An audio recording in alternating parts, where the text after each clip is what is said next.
احمد و نصلی علی رسول الکریم اما بعد فاعوذ باللہ من الشیطان الرجیم بسم اللہ الرحمن الرحیم۔ محترم بزرگوں اور دوستو، رمضان المبارک کی تیاری کیسے کریں؟ ہر کام کے لیے تیاری کرنا پڑتی ہے۔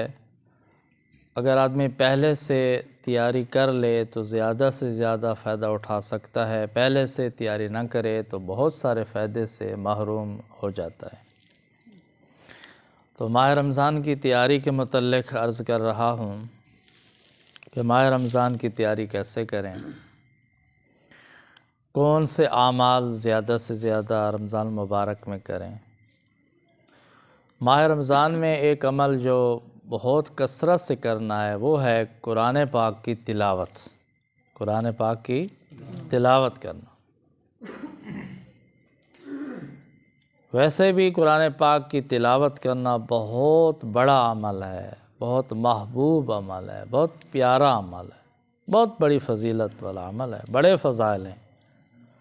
لیکن رمضان المبارک میں بہت زیادہ فضائل ہیں۔ خود نبی کریم صلی اللہ علیہ وسلم بھی کثرت سے تلاوت فرماتے تھے ماہ رمضان میں قرآن کریم، اور صحابہ کرام رضی اللہ تعالیٰ عنہم بھی بہت کثرت سے ماہ رمضان میں قرآن پاک کی تلاوت فرماتے۔ تابعین، تبع تابعین، بزرگان دین بھی بہت کثرت سے قرآن پاک کی تلاوت کرتے تھے ماہ رمضان میں۔ بعض صحابہ رضی اللہ تعالیٰ عنہم سے منقول ہے کہ روزانہ قرآن کریم کا ایک ختم مکمل کرتے تھے۔ بعض صحابہ رضی اللہ تعالیٰ عنہم 3 دن میں قرآن پاک کا ختم مکمل کرتے تھے۔ امام اعظم امام ابو حنیفہ رحمۃ اللہ علیہ کے متعلق لکھا ہے کتابوں میں کہ امام صاحب رحمۃ اللہ علیہ ماہ رمضان میں 63 قرآن پاک کا ختم فرماتے۔ روزانہ قرآن پاک کا ختم ہوتا، ایک دن کو ختم ہوتا، ایک رات کو ختم ہوتا، اور 3 قرآن پاک تراویح میں سنتے۔ 63 مرتبہ قرآن کریم مکمل فرماتے ایک ماہ رمضان۔ امام شافعی رحمۃ اللہ علیہ ماہ رمضان میں ایک ختم دن کو مکمل فرماتے، ایک ختم رات کو مکمل فرماتے۔ حضرت ابراہیم بن آدم رحمۃ اللہ علیہ ماہ رمضان میں نہ دن کو سوتے نہ رات کو سوتے، ساری رات اللہ کی عبادت کرتے، سارا دن اللہ کا روزہ رکھتے۔ کیسے لوگ تھے؟ کیونکہ قرآن کریم رمضان المبارک میں نازل ہوا ہے۔ صرف قرآن کریم نہیں، آسمانی کتابیں جتنی بھی نازل ہوئی ہیں رمضان المبارک میں نازل ہوئی ہیں، اور قرآن کریم بھی رمضان المبارک میں نازل ہوا ہے۔ جس رات کو نازل ہوا ہے اس کو کہتے ہیں لیلۃ القدر کی رات، اور وہ لیلۃ القدر کی رات بھی رمضان المبارک میں ہے۔ تو اس لیے میرے بھائی دوستو، رمضان المبارک اور قرآن کریم ان کا آپس میں بہت گہرا تعلق ہے، بہت جوڑ ہے۔ اس لیے رمضان المبارک میں بہت زیادہ کثرت کے ساتھ قرآن پاک کی تلاوت کرنی چاہیے، بہت زیادہ تلاوت کرنی چاہیے۔ اسی لیے کوشش کریں، ترتیب بنائیں، ابھی سے قرآن پاک کی تلاوت شروع کر دیں۔ اول تو ہر مسلمان کو چاہیے کہ روزانہ ترتیب کے ساتھ قرآن کریم کی تلاوت کرتا رہے۔ اگر کسی آدمی نے شروع نہیں کی تو ابھی سے شروع کر دے قرآن کریم کی تلاوت۔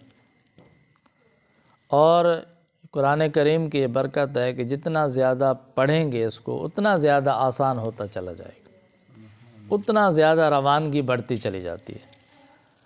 اس لیے ابھی سے قرآن کریم کی تلاوت کی ترتیب بنا لیں، اور اس کو آہستہ آہستہ بڑھانے کی کوشش کریں۔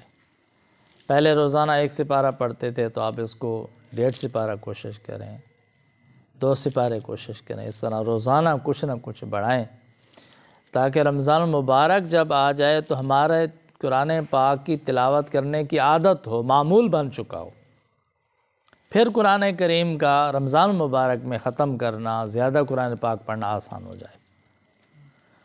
اور خاص کر رمضان المبارک میں نوافل میں قرآن پاک پڑھنا، تہجد کی نماز میں قرآن پاک پڑھنا اللہ تعالیٰ کو بہت محبوب ہے، بہت پسند ہے۔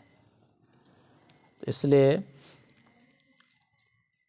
ہمارے اکابرین کی بہت ساری خانقاہیں ایسی ہیں کہ جہاں پر پورا ماہ رمضان اعتکاف بیٹھا جاتا ہے، پورا رمضان شریف اعتکاف۔ اور بعض خانقاہیں ایسی ہیں کہ جہاں پر قرآن مجید کے ایک ختم نہیں ہوتا، کئی قرآن پاک کے ختم مکمل کیے جاتے ہیں۔ اس لیے میرے بھائی دوستو بزرگوں، ہم ابھی سے قرآن پاک کی تلاوت کا معمول بنائیں، اس کی ترتیب بنائیں، ابھی سے فکر مند ہو جائیں کہ میں کس طرح ترتیب بناؤں کہ جب رمضان شریف آ جائے تو میں زیادہ سے زیادہ قرآن پاک کی تلاوت کر سکوں، زیادہ سے زیادہ ختم مکمل کر سکوں، تراویح میں ختم مکمل کر سکیں، پڑھنے میں ختم مکمل کریں، سننے میں ختم مکمل کریں، اسی طرح تہجد کی نماز میں ختم مکمل کریں، نوافل میں ختم مکمل کریں۔ اگر ایسا نہیں ہو سکتا تو پھر دیکھ کر قرآن پاک کو ختم پڑھنے کی کوشش کریں، قرآن پاک مکمل کرنے کی کوشش کریں، دیکھ کر تلاوت کریں، لیکن معمول بنائیں، روزانہ کا، صبح و شام کا معمول بنائیں، اور خاص کر رمضان المبارک میں قرآن پاک کی تلاوت کی کثرت کرنے کی کوشش کریں۔ تو دعا ہے کہ اللہ تعالیٰ ہم سب کو ماہ رمضان کی تیاری کرنے کی اور کثرت سے قرآن پاک کی تلاوت کرنے کی توفیق عطا فرمائے۔ وآخر دعوانا الحمدللہ رب العالمین۔